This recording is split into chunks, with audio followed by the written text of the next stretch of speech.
This is just straight up a lie because I read most of these books on my iPad, but I feel like I need to get the thumbnail. Like, now my bookshelf looks ugly.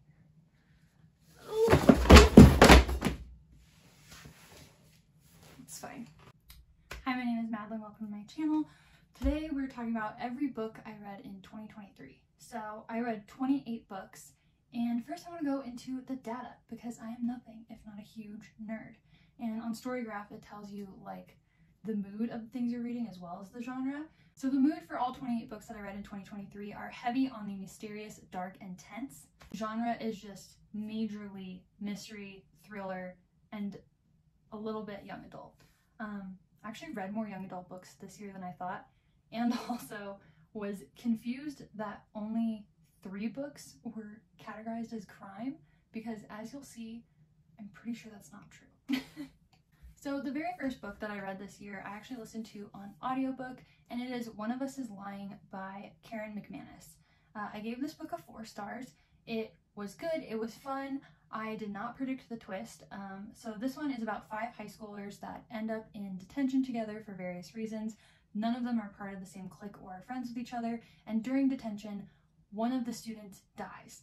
And the investigation that ensues, they are all obviously suspects, and so they're dealing with the investigation at the same time that they're dealing with like each of their individual real life problems as high schoolers, and they're also dealing with a gossip website that is leaking everyone's secrets. This is pretty straightforward, like whodunit vibes. You have a small pool of suspects, you're following each of them individually, you're trying to figure out their motivations, why maybe they didn't like this one kid that ended up dying, and then at the end you figure out who done it. But I did enjoy the audio for this. I thought the narration was very good. The next book that I read is Awake by Natasha Preston. I am positive I have read other Natasha Preston books years ago, one of them being The Cellar, I believe. I picked these books 100% because the cover was aesthetically appealing to me. She always has black covers with like a flower on them, and they always look very dark, and they are very dark. Awake is about a girl named Scarlett who's 16, and she doesn't have any memories of her life before the age of 4 or 5, and her parents tell her it's because she was in a car accident at that age, and that caused her like retrograde amnesia. But then when a new boy moves to town, she starts to recollect memories from her young childhood about the time that she was previously missing, and this is a time period that her family lived in a cult called the Eternal Light, and so she starts remembering events that her parents and probably a lot of other people would rather her forget, and so she struggles with finding out the truth without putting herself and others in danger by revealing what she remembers. Next, I read The Searcher by Tana French. I love Tana French, as you can see here. These 2 books are actually going to be on my all-time favorites list. This one is about 48-year-old Cal, who is a retired homicide detective from Chicago, who decides to move to a remote town in Northern Ireland. And as he is kind of fixing up this dilapidated old house that he's bought, and settling into life as a retired person after he was previously a workaholic, he kind of gets caught up in this mystery and reluctantly, against his will, kind of becomes involved in investigating what happened with a 19-year-old boy who went missing, a bunch of dead sheep, and the 19-year-old boy's little sibling who seems to be the only one looking for him. I gave this book 3.5 stars, which for a Tana French book is really low. 3.5 stars, do not get it twisted, is still a very good rating.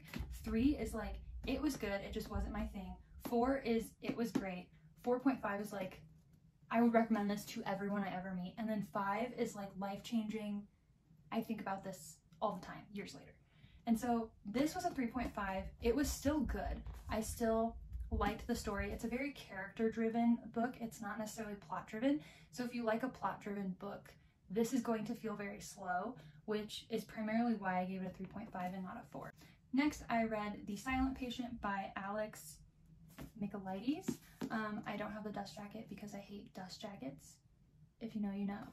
This is written from the POV of a criminal psychotherapist named Theo, who, after years of wanting to work with her, has finally gotten the opportunity to work with a woman named Alicia.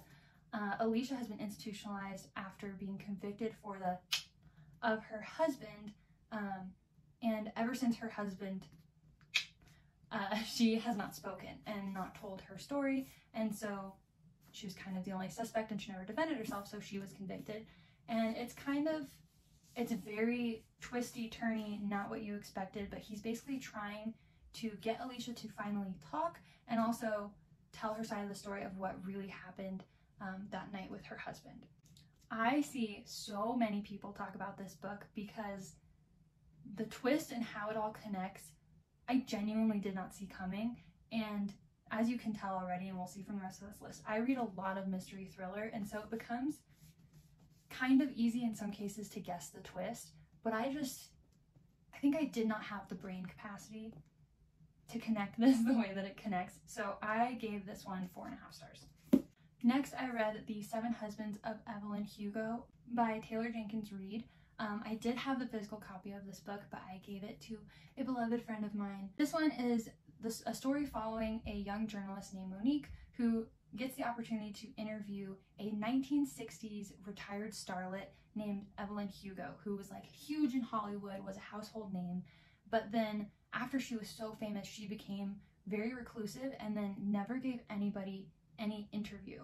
And so Monique is kind of confused, like, why am I, this young and kind of irrelevant journalist, being offered the opportunity to interview her because it's per Evelyn's request.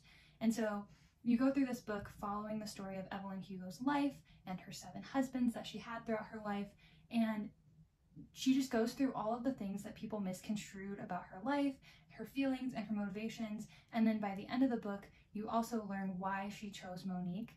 And this is another one where I did not guess the ending, which is wonderful, but also this is not the vibe of book that I normally go for, right? This is not a mystery thriller. There are things in it that, like, you probably should look up trigger warnings for, but it's not intended to be like a psychological thriller or horror movie like a lot of the things that I read are. But I was so wrapped up in this book. Like, I could not put it down. I have a toddler, and so I would be like asleep with him. I would have him asleep on a mattress on the floor. I would roll into my closet and have like my foot touching him and be reading with the closet light because I could not put this book down. It was so good. This one got a 4.5, debatably a 5. I'm like really on the fence. I don't know. The next book I read was A Good Girl's Guide to Murder by Holly Jackson. This is another one that I saw people raving about. Everybody was talking about how good it was. I'm pretty sure this one is YA. She's a 17-year-old girl named Pippa. She decides for her senior project she's going to go around town and interview people in relation to the unaliving of a teenage high school girl and her boyfriend 5 years ago. So they were 5 years older than her because they were seniors at the time. This case is already solved because people kind of figured, you know, the boyfriend unalived himself. He obviously was responsible for her, and it seems like cut and dry. Pippa disagrees. She doesn't think that's the whole story, and so she goes around trying to solve this mystery under the guise of just interviewing people about how it affected the town. And so she befriends the boy Sal's little brother, and they kind of go around the town piecing together the last days of Andy's life and trying to figure out what led up to the end of it. And then, of course, by the end of the book, you figure out who did it. This was also a pretty good twist. I really liked the audiobook. I thought it was well narrated, and so I gave this one a 4. Very good. I do understand the hype, and I know this one has sequels, but I don't know if I'll listen to the sequels just because even though I think it's a very good book, it's a very good story, it's just not entirely my vibe. It's like not dark enough. Even though it sounds dark, it's not dark enough. The next book I listened to is We're All the Same in the Dark by Julia Heberlin. This one is a dual POV. At the beginning of the story, you start from the POV of Odette, who is a young cop in her small town in Texas, and somebody else on the force, I believe, or I think it's a townsperson, stumbles across a girl laying in a field. And so Odette goes and gets this girl, and turns out she is alive, but she only has one eye. And the girl is completely mute. And so Odette kind of goes on the investigation of trying to figure out who this girl is, how she ended up here, what happened to her, and then at the same time, it's kind of bringing up memories of her past of when she was a small child and a girl in their town went missing.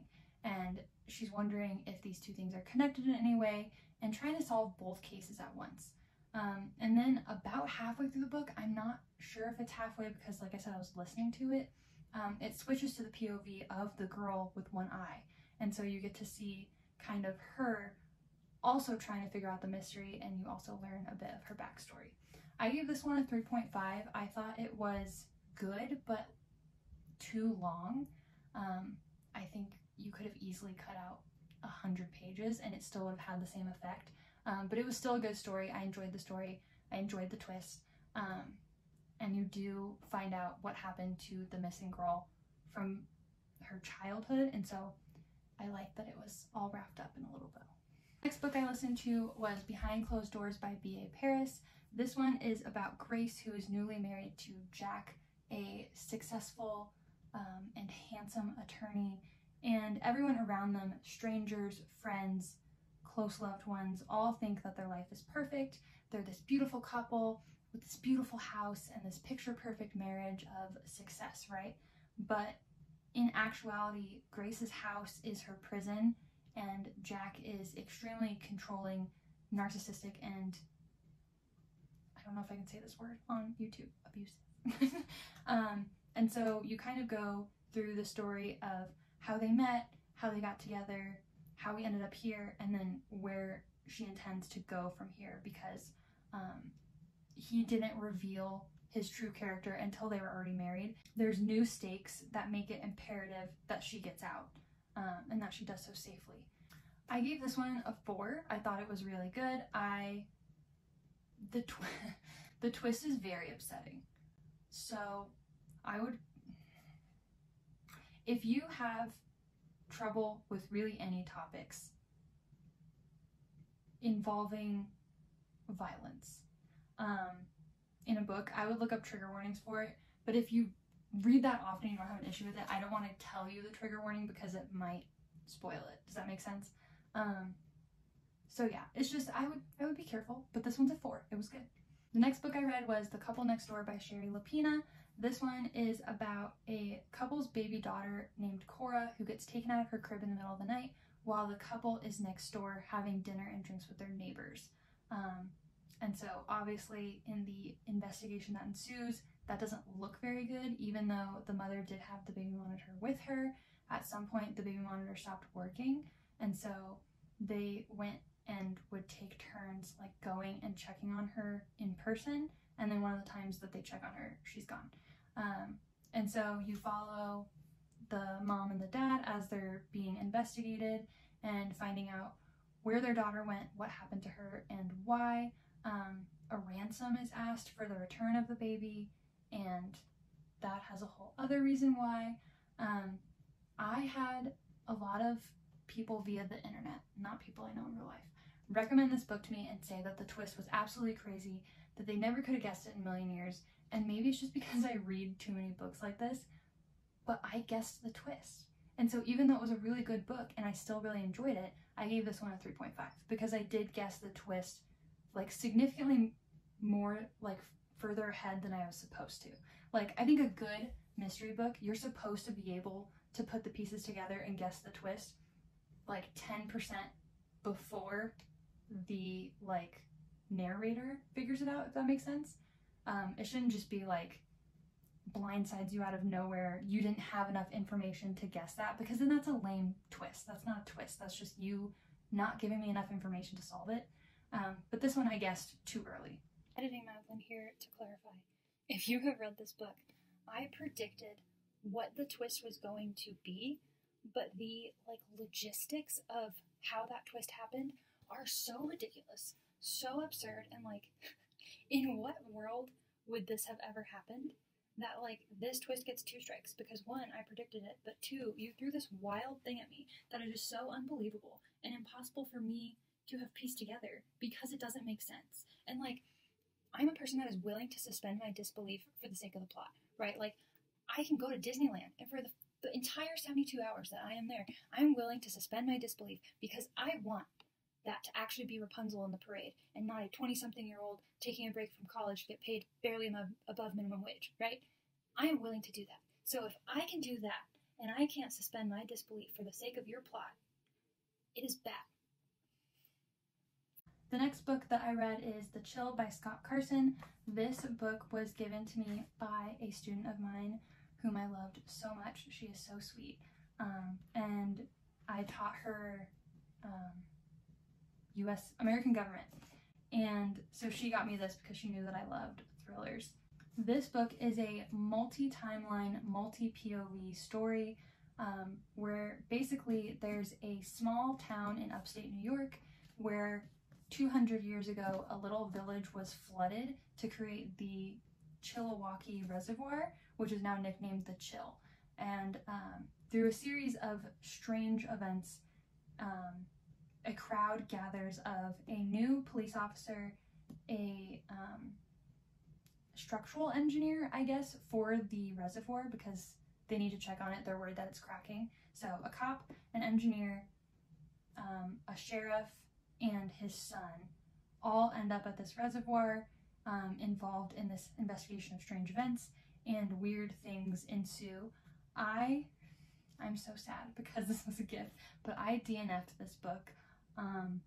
It was just a little bit too slow, but I do want to go back to it because I think I just wasn't in the right headspace for a book like this. But basically there's some like supernatural things going on, which wasn't what I expected going into it. And so I was, you know, like you bite into a cookie thinking that it's chocolate chip and it ends up being oatmeal raisin. Like, I don't have a problem with oatmeal raisin cookies. I think they're good. I just want to know that I'm eating oatmeal raisin. Does that make sense?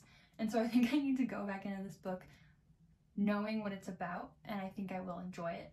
But because I DNF'd it and it was kind of slow, but I still thought it was a good story, I gave this one a 3. Next up, I read The Inheritance Games, The Hawthorne Legacy, and The Final Gambit, all in very quick succession. Like, I think I read all 3 of these within a week. This one was recommended to me again via the internet for having Knives Out, like the movie, vibes. 100% I agree. This is about a teenage girl. She's 17. Her name is Avery Kylie Grams. And she is an orphan since her mother passed from cancer, and she now lives with her stepsister, who is only a couple years older than her. And she gets a letter in the mail that says she needs to appear at the reading of a will for this old billionaire who she's never met and has no idea who he is. And they think it's a scam, so they ignore it. And then one of his grandsons, who's like 19, shows up at her school and is like, we literally can't read this will until you come. So we're getting on a plane like now. And so she goes to the reading of this will, finds out that she is the heir to a lot of money, and you kind of go through the game that this grandfather of these 4 grandsons, has set up, where she cannot get her inheritance unless she plays the game. And so you go through figuring out why did he leave all of his money to her instead of his multiple children and grandchildren, and how are they connected? How did he pick her out of all people because she's never met him before? Very good. I thought the puzzles were fun. I like a little bit of banter between characters. There's like a little bit of love triangle-iness, which is not great, but the banter is fun and I enjoyed it. It's very like enemies or rivals to lovers-esque subplot. It's definitely not the main plot. But yeah, and then I read the sequels, which I will not tell you about because that would spoil this one. So I read this one and the third one, but I got the third one on ebook because 1, it was cheaper, and 2, it would get to me faster, and I just wanted to read it right away. There is a 4th one, which I did get, but I haven't read it yet because by the time that one came out, I was wrapped up reading other stuff. I gave this one a 4.5, very fun, very quick, loved it. This one was a 4, and then I gave the third one a 4 as well.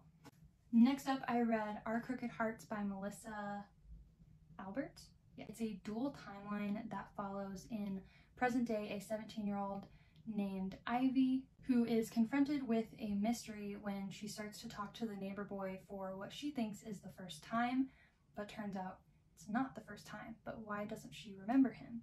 And then the other timeline follows Dana in the 1990s as her and her friends discover witchcraft and try to like figure out how much power they have, kind of thing. And then eventually like the timelines collide, you figure out how they're connected. This one was good. I really liked it. It's just not my vibe, like you can tell from the rest of this list, but it was a good story, so I gave it a 3.5. Next up, I read Someone We Know by Shari Lapena. This follows a woman named Olivia Sharp and her husband when they discover that their 16-year-old son has been the one responsible for a series of break-ins in houses in their neighborhood. And so when she finds this out, she identifies 2 of the houses. Turns out he's broken into a lot more, they just didn't notice. So she identifies 2 of the houses, and then she writes them an anonymous letter apologizing and just like drops it through their door. But it turns out that one of those houses that she gave an anonymous letter to holds a man named Richard, who then reports his wife missing.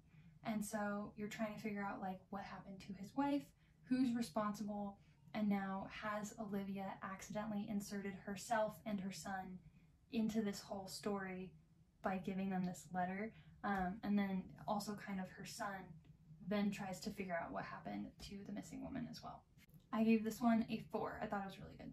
Next, I read I'm Glad My Mom Died. I do still have the dust jacket for this one because it felt wrong to throw away a picture of Jennette McCurdy's face, but I took it off of it. So this one is a memoir of Jennette McCurdy, basically talking about her experience, her rise to fame as a child actress, and her mom's involvement in that part of her life specifically, like that aspect of her life. But trigger warning for sure for eating disorders, emotional abuse, that kind of thing. But I listened to this one on audiobook first when I first read it last year, and then I went out and bought the physical copy because I will absolutely read this one again. This book is fantastic. I highly recommend the audiobook though, because Jennette McCurdy actually narrates it, and I think her voice just adds something. She has this like very deadpan way of speaking about really hard and like emotional things, but the way that she speaks, it just feels so like honest. And I related to this like aspects of this story a lot just because I struggled with an eating disorder for nearly a decade, and so I just loved reading her experience, even though it was extremely hard to read what she went through. But I have so much respect for her. I love this book. This one was an easy 5 stars, and this is definitely in my top favorite books of all time. Next, I listened to None of This Is True by Lisa Jewell. This is another like highly recommended all over the internet kind of book, and it follows the story of Josie, who is a seamstress, and Alex, who is an extremely famous podcaster, and they run into each other coincidentally at a restaurant and discover that they are birthday twins. They have the same birthday. And so Alex becomes intrigued by Josie and asks her if she wants to be a guest in a new podcast series where she basically just interviews her about the story of her life. And as Josie recounts her life, and it's just incredibly weird and elaborate and tragic, Alex begins to wonder how much of it is true and what the real story is. And so she sets out to figure out the truth and also figure out why Josie is, she assumes, lying to her. Very weird, very twisty. I guess I didn't guess the twist. It's just not, it's so weird. 4.5. Next, I read Honeys by Ryan LaSalle. I saw this one recommended to me. I believe it was on Carrie Can Read. And she usually reads, I watch her all the time, even though she does not read the same genres as me at all. She primarily reads like fantasy, I'm pretty sure. But she recommended Honeys, and I was like, I love you, and this one isn't strictly fantasy, so I'm going to read this. Basically, it follows Mars, who is a teenage non-binary person whose sister just bizarrely, like it's a very bizarre circumstances, and so they go back to the summer camp that they haven't been at in years since they began identifying as non-binary, because this camp had like a problem with putting them in a gender binary dorm. Does that make sense? And so they stopped going to the camp, but their sister continued going. So they decided to go back to the camp to piece together the days, months, years of the sister's life leading up to her bizarre death. This story has simultaneously eerie and cozy vibes. I have no other way of explaining that, but I thoroughly loved this book. This book was so good. There's like a little subplot that every time the subplot came up, I was like kicking my feet, like rooting for it. But this did not go where I thought it was going at all. At all.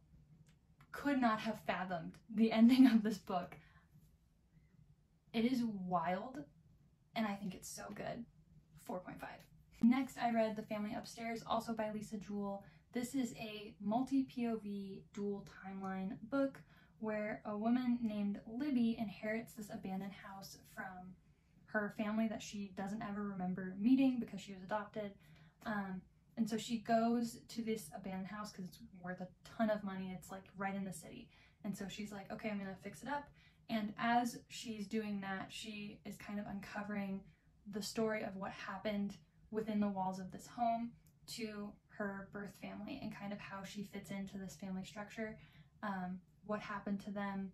Some of them are dead, some of them are missing and were never found. And so she's kind of unraveling what happened to them and what led her to be not part of this family anymore and get adopted as a very small baby.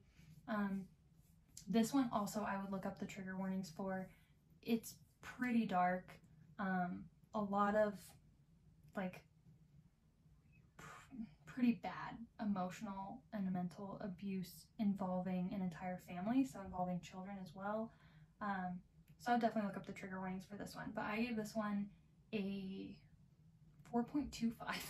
I think this is the only one I gave a like quarter star for. I think it was just because I had just read Honeys, which was a 4.5, and so I was like, it's not as good as Honeys, but it's completely different vibes. Very good book, loved it. I am learning that I really like Lisa Jewell in general. Next, I read We Were Liars by E. Lockhart. This is a story about a teenage girl named Cadence who returns to her family's private island where they all always spend the entire summer with like her grandfather, and used to be her grandmother, but her grandmother has since passed, her aunts and uncles, and then a ton of cousins. And they all always spend the entire summer on this island. There's like multiple houses on this island. But she, I think it was 2 summers before, got a head injury and doesn't remember what happened. And so she gets a head injury. The next summer she doesn't go to the island. She like goes to Europe or something. And so now she's returning to the island for the first time since her injury and kind of trying to piece together what happened that summer that she doesn't remember and why everybody is acting differently than she remembers them acting 2 years before. Twist in this book, I would say, is good if I didn't read so much mystery thriller. Like, because I read too much of this genre, I guessed it. I'm pretty sure this is also YA, so maybe I'm just not the audience for this, but I gave this one a 3. It was a good book. It wasn't too long. It was the chapters are super short, so it like goes quick. But yeah, I guessed it, so I gave it a 3. Next, I read The Wicked Deep. This is a story set in a small town called Sparrow, Oregon, where it's very like tiny town, not a lot of people live there, except for in June, the town is like packed because it's their tourist season and what is called swan season.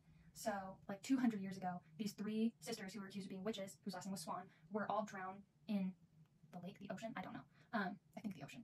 And so they're all drowned, and now they're supposedly haunting this town, and so every summer, multiple teenage boys drown, and everybody says it's because it's the Swan sisters. And so the idea is that local girls are being possessed by the Swan sisters to seduce boys and then drown them. And so this story follows Penny and a newcomer named Bo, who are trying to figure out who the Swan sisters have possessed this summer and stop the deaths of the teenage boys in the town. I listened to this one on audiobook. I thought the audio was really good. The story was pretty good. Again, it just wasn't my vibe necessarily. I didn't know a whole lot about this going into it, so I gave this one a 3.5. Next, I read A Flicker in the Dark by Stacy Willington, and this follows Chloe Davis, who is a now 32-year-old therapist who has one of her clients go missing, a teenage girl, and she can't help but recall a summer when she was 12 where I think it was 6 local girls in her town went missing, and by the end of the summer her dad had confessed to the crimes and was put in prison. Chloe has not talked to her dad in the 20 years since, and so when this client of hers goes missing, she can't help but think back to that, and now she's kind of trying to piece together both crimes and figure out if they're connected in any way, while she's also being investigated by the police and kind of having run-ins with people from her past. I gave this one a 3.5. I thought it was very good, but I thought the twist was like meh. Meh. The story was good, the twist was meh. So it's 3.5. Next, I read Pretty Girls by Karen Slaughter. This one I have seen everywhere. This follows Claire, who is a beautiful and newly widowed woman, I think in her 30s. She's like a trophy wife, and so her husband is very successful. She has like a huge house, mansion, and while she's at her husband's funeral, her house gets broken into, and so police are investigating, and they're like asking her to like look around her house and see if anything's missing. And as she does that, she finds some things in her house that she didn't know about, and so she calls her sister Lydia, who she hasn't talked to in like 20 years since their older sister Julia went missing and was never found. And so it's the story of like these two sisters kind of healing their relationship. They don't completely trust one another. They live very different lives. Lydia's a single mom and is not wealthy, and so they're kind of going on this investigation to try and figure out what happened to their sister and also why her husband was and yeah, it leads them on this very, you need this book is so graphic. It is so dark. You should absolutely look up the trigger warnings for this. I read a lot of mystery, thriller, I read some horror. This book was so uncomfortable to read. I had a really hard time with it, but it was still very good. And I think it is a story that happens in real life. And so I gave this one a 4.5, but it is a tough read. There were parts of this book where I genuinely wanted to throw up. And so if you are sensitive to extremely graphic violence and SA, I would just sit this one out. This one's not for you. Next, I read They Never Learned by Lane Fargo. This is a dual POV with a female student and a female professor at the same university, and both of their experiences with SA on a college campus. The professor is actually a serial of men who have been accused of SA but have not received the consequences via the law, and so she just takes it into her own hands. And this is going to sound insane, but this book was such a fun time. That sounds so messed up, but I was just like, it was a wild ride. I was rooting for Scarlett, the killer professor. I love her. I was just like, yeah, get him. I love this book. I had the time of my life, and so I gave this one a 4.5. I thought the twist that I got like halfway through the book was kind of lame because I wasn't given the ability to figure it out. But then the twist at the end of the book I did enjoy, so 4.5. Next, I read The Housemaid by Frida McFadden. This book is everywhere. This book was recommended to me so many times in like thriller Facebook groups, on YouTube, on TikTok, like everywhere. Everyone was like, you have to read The Housemaid, it's so good. I read The Housemaid. It is about a girl named Millie who's recently released from jail, and so she's trying to find a job now that she has a criminal history, and this woman, Nina Winchester, decides to hire her as a live-in housekeeper. And she's like, wow, she must not have run a background check. And now she wants me to live in her mansion with her and her hot husband and her bratty daughter. And so she like starts cleaning this woman's house, and the woman is like, Nina is very erratic and then Millie kind of has a crush on the husband, and like I said, the daughter's just like a pain. And so you kind of go through figuring out why everybody is this way and what's really going on. The twist, I predicted a part of the twist very easily. Seeing how the twist happened was very cool to me. I did enjoy that part. But overall, I think this book having so much hype was to its detriment, because I gave this one a 3.5. I really wanted to love it, but I got to the end and I was just like a little meh about it, you know? Next, I read Sometimes I Lie by Alice Feeney. This is a dual timeline of a woman named Amber who wakes up in the hospital after being in a coma, but she cannot move or communicate. She's kind of like locked in, and so nobody knows that she is now like sentient. And so she's kind of gathering bits and pieces of information from like the nurses that are taking care of her and the people who are visiting her in her hospital room, and trying to figure out what happened to put her in this place. So she's kind of like retracing her steps, starting I think like 2 weeks before. I've also seen a ton of people recommend this book. I do think the twist was very good, but getting there was just too slow for me. And so I just wasn't, again, I feel like this one, the hype that I had going into it was to its detriment. And so maybe it should be rated higher than this, but I gave this one a 3.5. Just because I thought it was too slow at the beginning, and then the twist was like a little bit absolutely unhinged, to a point where I was like, maybe that's too unhinged, you know? We're almost done. Okay, next I read The Naturals by Jennifer Lynn Barnes, same author as The Inheritance Games. This one I saw recommended a bunch too. This is about a 17-year-old named Cassie who gets recruited to this like elite FBI squad for teenagers, which like, I got my bachelor's degree in psychology and criminal justice, and I cannot tell you how ridiculous this is. But just, it's YA, okay? We'll look past it.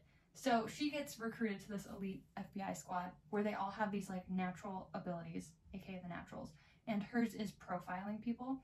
And so shortly after she gets there and is like in training to eventually go out in the field, a brand new serial comes around, and so she has to work on this case. And so it's kind of the story of her getting acquainted with the other teenagers that are part of this group at the same time of trying to solve this case. I think I just wasn't the audience for this one. I gave this one a 3, and I think it is purely because I was not the audience. I think had I read this when I was 15, 16, I would have eaten this up. But I read it as a 28-year-old, and so it just wasn't it. And very last on my list, I read In My Dreams I Hold a Knife by Ashley Winstead. This one was recommended to me, I think by Lexi, aka Newly Nova, I'm not positive. This one is a whodunit from the perspective of Jessica Miller, who sets out to kind of investigate their college friend while at their 10-year college reunion. So they had a very close group of friends. It was like 6 or 7 people, and senior year, one of them gone. And it wasn't really solved, but there is somebody who was accused of doing it.